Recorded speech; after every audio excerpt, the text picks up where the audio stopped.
పెద్దపల్లి జిల్లా సుల్తానాబాద్ మండలంలోని ఐతరాజ్పల్లి గ్రామంలో జై బాపు, జై భీమ్, జై సంవిధాన్ అనే కార్యక్రమంపై పాదయాత్ర నిర్వహించిన పెద్దపల్లి ఎమ్మెల్యే చింతకుంట విజయరమణారావు.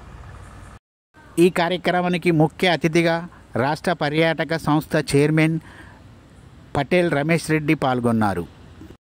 పెద్దపల్లి ఎమ్మెల్యే చింతకుంట విజయరమణారావు మీడియాతో మాట్లాడుతూ, సోమవారం సాయంత్రం 5:30 గంటల ప్రాంతంలో పెద్దపల్లి జిల్లా సుల్తానాబాద్ మండలంలోని ఐతరాజ్పల్లి గ్రామం నుండి జై బాపు, జై భీమ్, జై సంవిధాన్, భారత రాజ్యాంగ పరిరక్షణ కోసం పాదయాత్ర నిర్వహించామని, ఈ పాదయాత్ర ఐతరాజ్పల్లి నుండి భూపత్పూర్ వరకు ఉంటుందని పెద్దపల్లి ఎమ్మెల్యే చింతకుంట విజయరమణారావు అన్నారు. ఈ కార్యక్రమంలో కాంగ్రెస్ ప్రజా ప్రతినిధులు, నాయకులు తదితరులు పాల్గొన్నారు.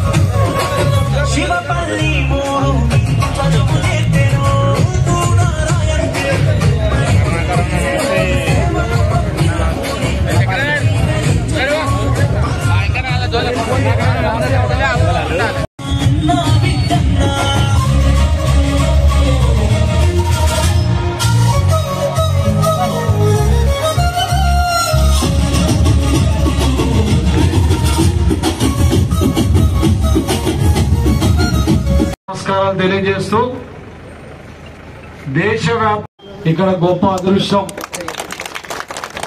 కాంగ్రెస్ పార్టీ అధికారంలోకి వచ్చిన తర్వాత ముఖ్యంగా రేవంత్ అన్న నాయకత్వంలో చెప్పడం జరిగింది.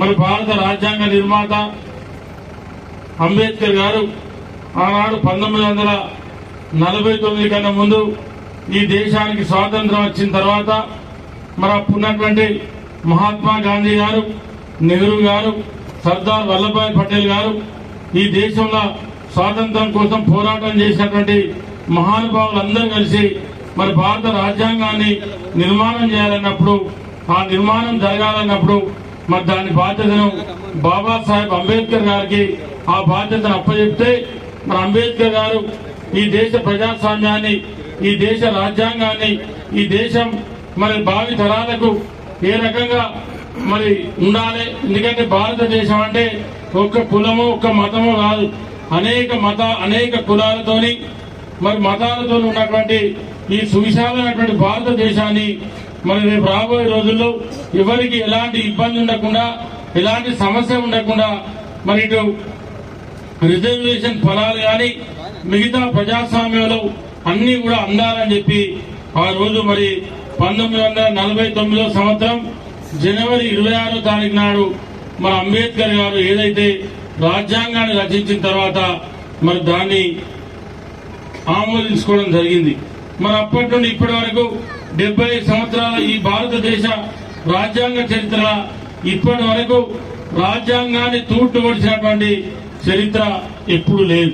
కానీ మన నరేంద్ర మోడీ బీజేపీ ప్రభుత్వాలు గత 11 సంవత్సరాల నుంచి మరి ప్రజాస్వామ్య విలువలను పక్కన పెట్టి కేవలం మరి కులాల మతాల మధ్యలో ఇవాళ ఈ దేశంలో రాజకీయాలు నడుస్తా ఉన్నాయి. ఇవాళ కులాల మధ్యలో మతాల మధ్యలో చిచ్చు పెట్టి ఒకసారి ఎన్నికలు రాగానే మనం చూస్తా ఉన్నాం మరి ఎన్నికలు ఏ రకంగా నడుస్తా ఉన్నాయి. అంటే ఎప్పుడైనా ఒక ఎమ్మెల్యే కానీ, ఒక ఎంపీ కానీ, ఒక ప్రధానమంత్రి చేసిన వ్యక్తి కానీ, ఒక ముఖ్యమంత్రిగా పనిచేసిన వ్యక్తి కానీ మరి వాళ్ళందరూ కూడా ఏం చెప్తారంటే, మేము 5 సంవత్సరాలు ఈ అభివృద్ధి